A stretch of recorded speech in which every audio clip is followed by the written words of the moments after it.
Good morning. I hope you're well. I feel like I've not picked up the camera for a little while. I've been picking up my phone a lot more. I've just been finding it easier to take around with me and just have handy compared to my camera. And I often use my camera for a lot of filming at home. As you can see, I am at home. I have booked the day off today. And what I wanted to say was that if you work in corporate, or if you don't, but I particularly relate to this, if you work in corporate and you are scared of burnout, please don't wait for holidays to take your annual leave. Just book the day off and do something nice for yourself. So what I'm doing today is I am going to an English garden party at a place in Cheshire called CB Vintage or CB Vintage Interiors. I'll link it, and I am going to take you with me, so hopefully I'll be able to film some things. Hopefully I'll buy some things, but TBC, I'll see what they've got. But it does look gorgeous. I've only really seen them on Instagram. It is the nicest day outside, although I am expecting it to be really hot. I sort of know where I'm going, but I've not quite planned my route, so I may even do a little detour to Cheshire Oaks depending on time. But yeah, I just wanted to let you know, and I just wanted to reiterate that message that sometimes you can just take the day off and do something really nice for yourself, and this is what I wanted to do. I mean, it probably was steered by the fact that they're running this event on a weekday rather than a weekend. And if it was on a weekend, I would have just gone on a weekend, but it's not. But that's fine. In a way, that was good because it prompted me to do this. I'm also going to sit down and do a little bit of planning. I've got the iPad with me for hotels for when we go to Canada. Because I think I've told you, but if I haven't told you, I probably have, but I forget.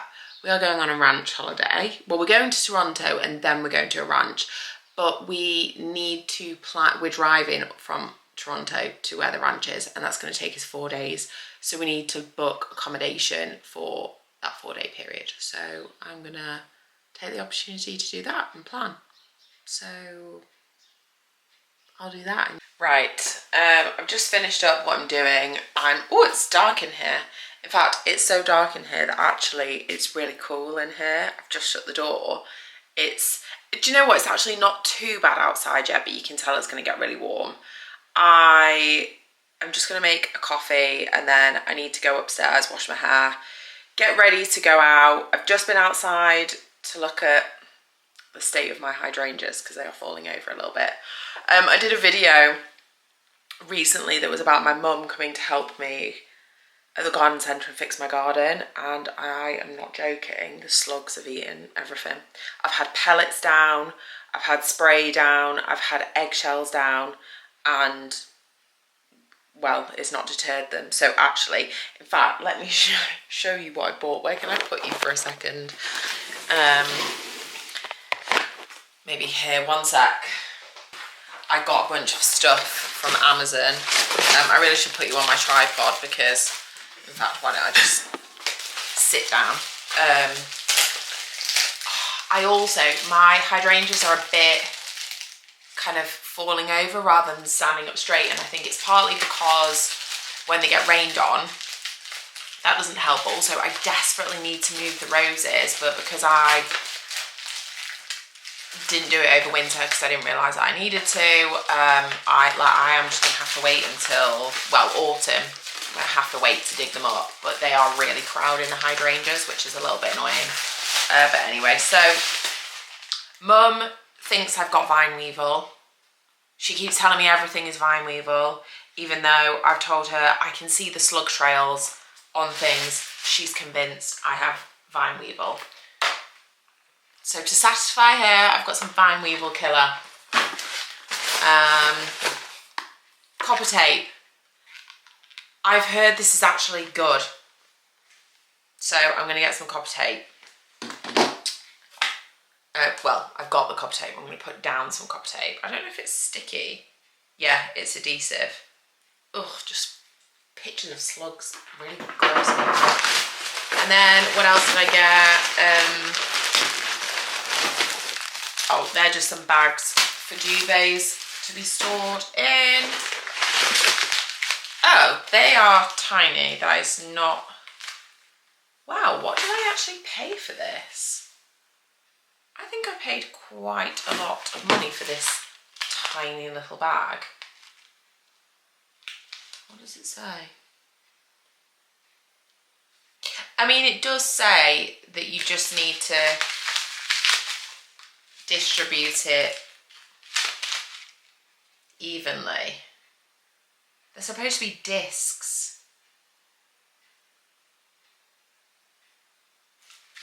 But they don't really feel like discs, they just feel like normal pellets.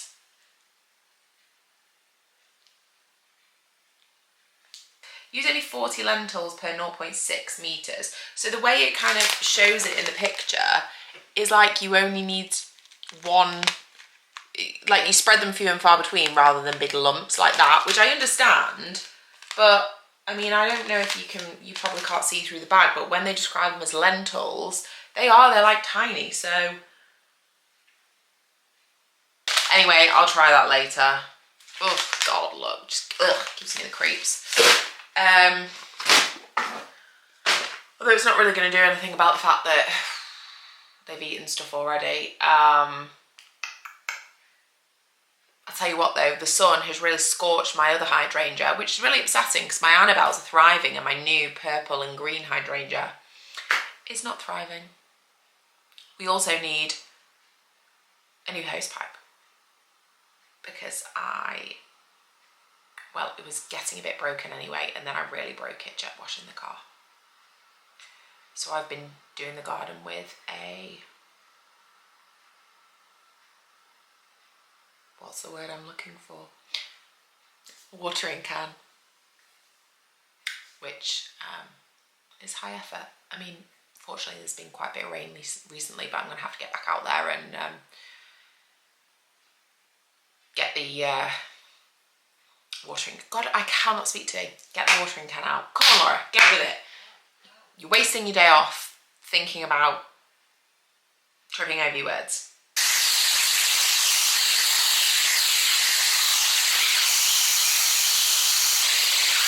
It is actually getting so hot in here. I'm gonna have to leave. I'm due to leave anyway. Take my sunglasses off my head because they're making my head sweat. My hair is falling out by the second, which actually doesn't normally happen to me very often, but whatever, it is what it is. Let me show you what I'm wearing. I'm just going to take you off the stand because that would be better, I think.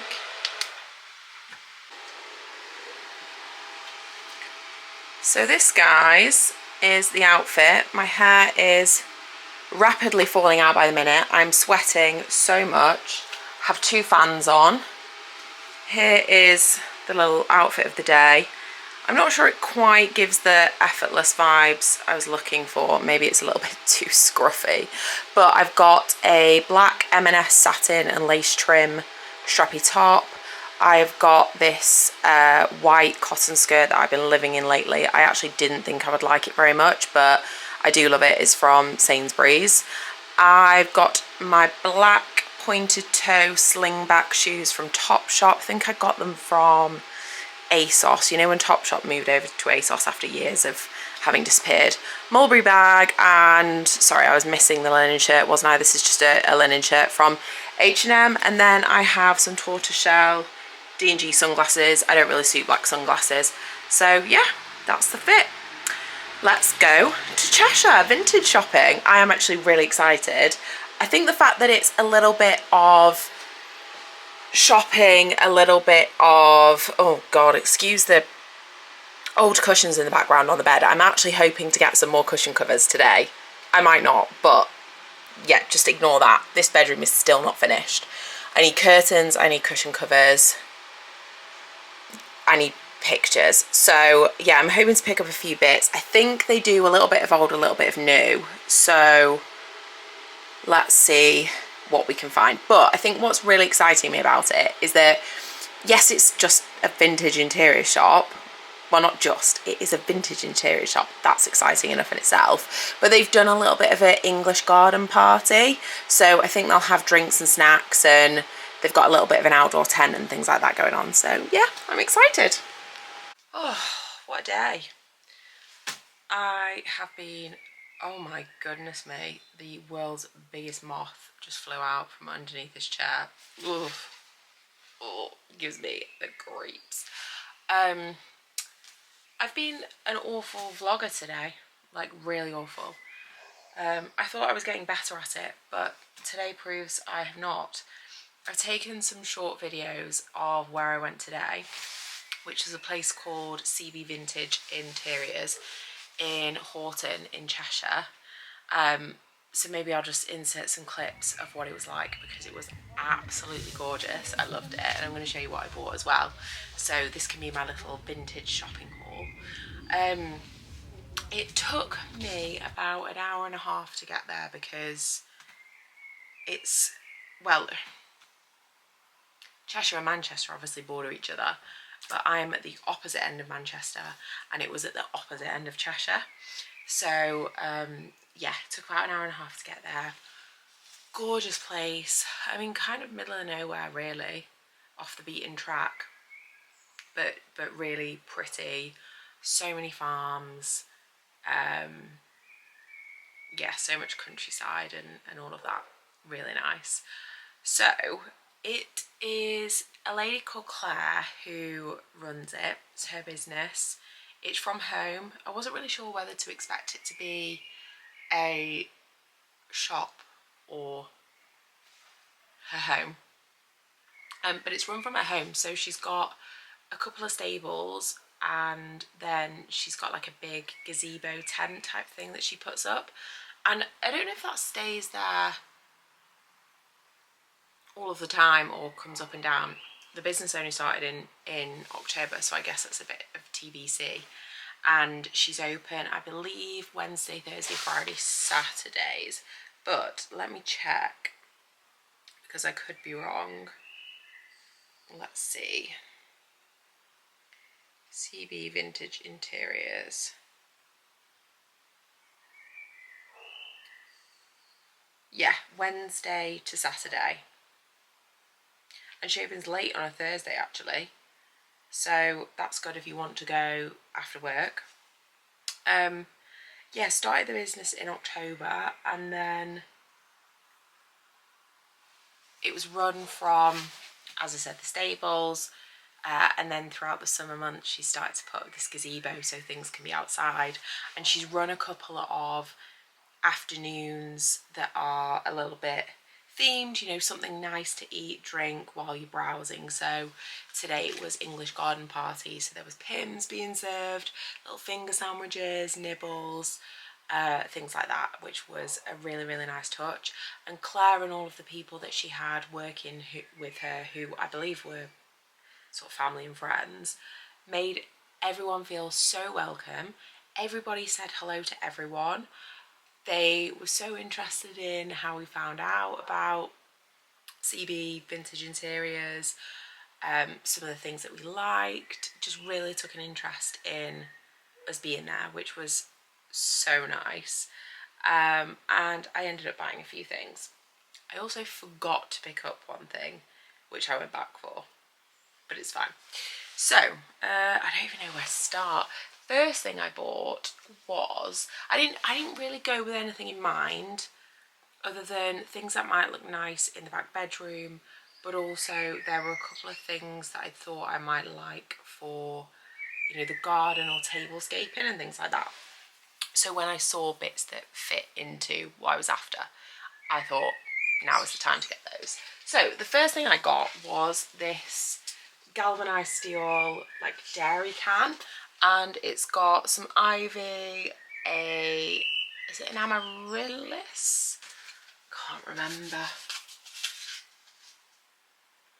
Yeah, I think it's an amaryllis, and some rosemary in it, which is gorge.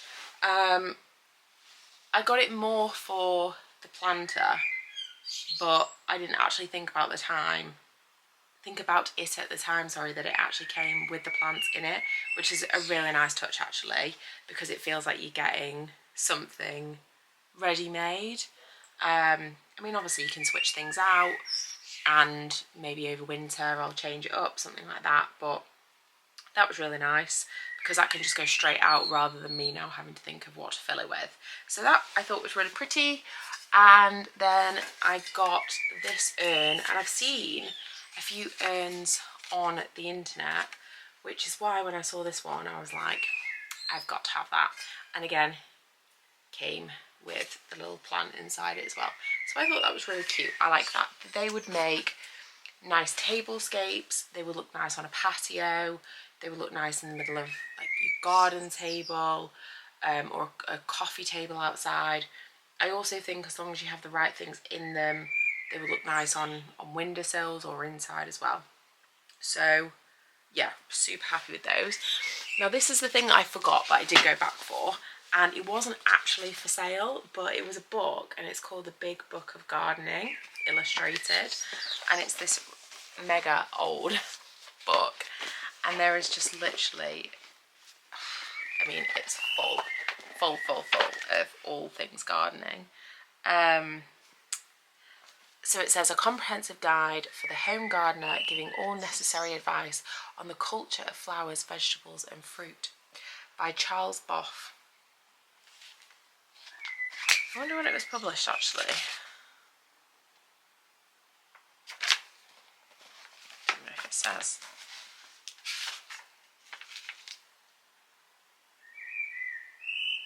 It says who it was published by, not when.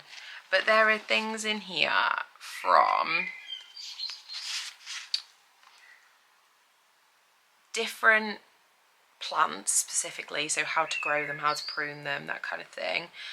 Rock gardens, how to create a garden scheme, the art of digging, greenhouses, the fight against weeds, planning the flower garden,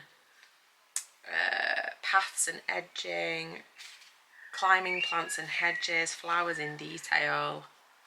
It's, yeah, got like fruit and veg and stuff like that.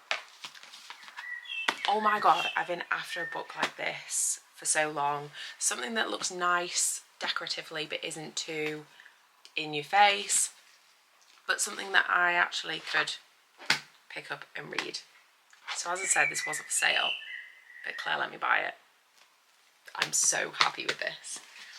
And then the last thing I got, now they had quite a few of these and I couldn't decide whether to get 2 or 4, but I couldn't quite, I could pick 3, but 2 of them were quite similar and I couldn't really decide on a 4th, so I just got 2 in the end. But they're these illustrated, sorry the light's shining on this, illustrated prints. This is obviously a fern, and at first I thought this looked like oak leaves, but it's actually curled pondweed. Sounds a bit grim, doesn't it? But it actually looks really pretty. And in our bedroom we've got some vintage illustrated rose prints, and I actually thought these side by side, either in a corner with a reading lamp or above the bureau that we've got, which is like a dark wood stain, would look perfect. So I also got that. Most of the things that are at CB Interiors is vintage. A lot of things that Claire buys, she then gets reupholstered. So for example, a lot of the chairs that were there looked quite new, but actually they were old and had just been recovered. There were some things that were new. So for example, there were these gorgeous like dining sets, which were stunning, you know, pricey, but like beautiful, good quality, amazing dinner sets. They were obviously new, but there was things like furniture, trinkets, books, paintings, lamps, soft furnishings, such a range of things. There was a lot of garden items as well. So for example, the galvanized steel vases that I got, containers. There were a lot of wooden, kind of old wooden planters. There were basket planters. There were old terracotta pots. Yeah, just beautiful. And the way it was set up, you know, considering this is her home and essentially her garden as well, there was the what's the word I'm looking for? There was like the gazebo tent, which obviously was purposefully there, but the things that were more outdoorsy, like the pots and gardenware, were just placed really subtly and just fit completely into the aesthetic of where she lives, and it was just such a gorgeous place. I'll definitely be making another trip. Obviously it's not the closest place to my house, but it was a really, you know, really nice couple of hours out. And, you know, it's in the same neck of the woods of places like Chester Zoo, Cheshire Oaks if you're into shopping. The Holly's farm shop was maybe 15 minutes down the road, and that's super, super popular, especially on, you know, busy weekends and things like that. So if you do have the opportunity to go somewhere like CB and Holly's farm shop, tie it all in one and maybe do it on a weekday or even on an evening, then I think that would be a really great idea, and probably a bit less busy as well. So yeah, sorry I didn't actually vlog very much. I actually was so focused on getting my short videos that I forgot about my long form content, and I think my long form content is where I can be most myself in a way, because I like to prattle on a lot, and the long form content obviously allows me to do that. But I know that it's not the most interesting thing to just sit and watch me talk to a camera, so I will try a little bit harder to be a bit better at that. But anyway, I hope you like the haul. I hope you go and visit CB Vintage Interiors and just that area of Cheshire anyway if you can. It's so beautiful. There's so many, as I said, farms, pubs, gorgeous pubs, the farm shops. Yeah. And then what did I do afterwards? I drove up to see the horse. He'd been out all day just because it's so hot. I know obviously then it's hot outside, but the alternative is he's in a stable all day, and his stable is sweltering. I think because they're all in like a U shape, and because his is on the bottom of the U, if that makes sense, and because of where the sun sets and rises, he gets the sun on the front all in the morning until midday, and then gets the sun on the back of his stable all afternoon. And so actually it's just constant heat in there.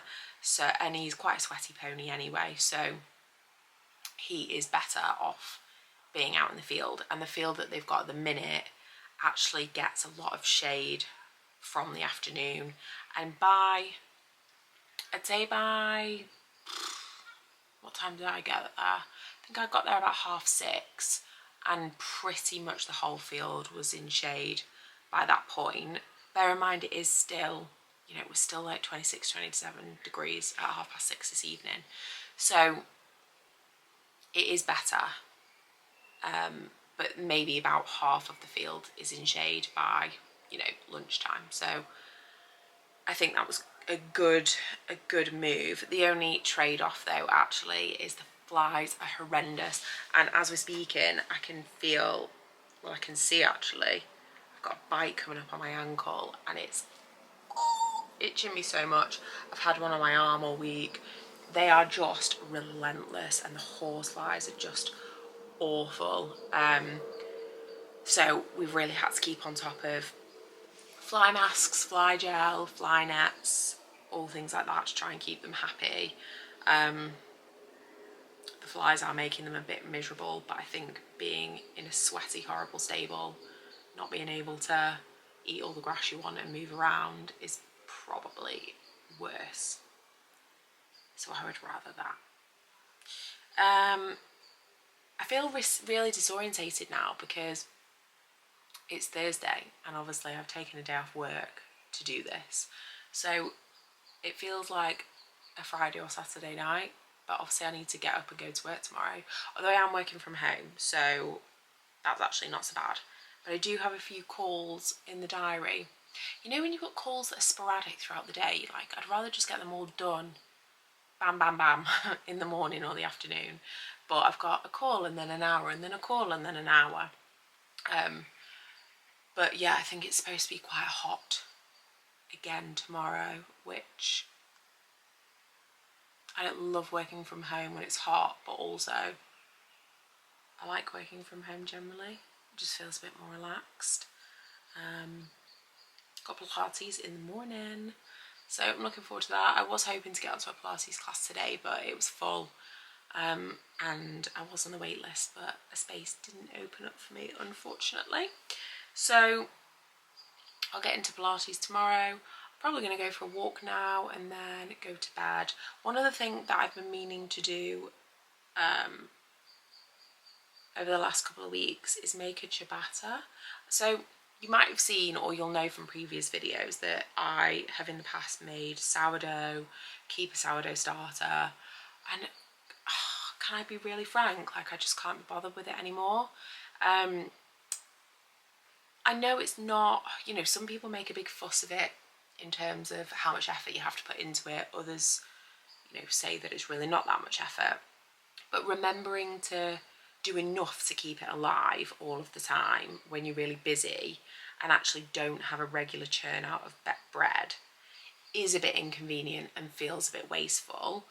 I know you can pause the feeding process by putting it in the fridge, but then when I decide that I want bread, I want it because I want the bread now. So then having to reinvigorate the starter and then do, you know, make the dough and then do your stretch and folds over, you know, a period of a few hours, and then your proofs and then your cold proof. Like, I don't want the bread 24 hours later, I want the bread now. Which sounds really impatient, but yeah, that's probably what it is. And I feel like if I was doing it on a regular churn of making a loaf like every other day, or, you know, 1 or 2 a week, something like that, I wouldn't mind so much. But because I'm not, I just got a bit sick of it, to be honest. I mean, anyway, waffle, waffle, waffle. I will see you soon.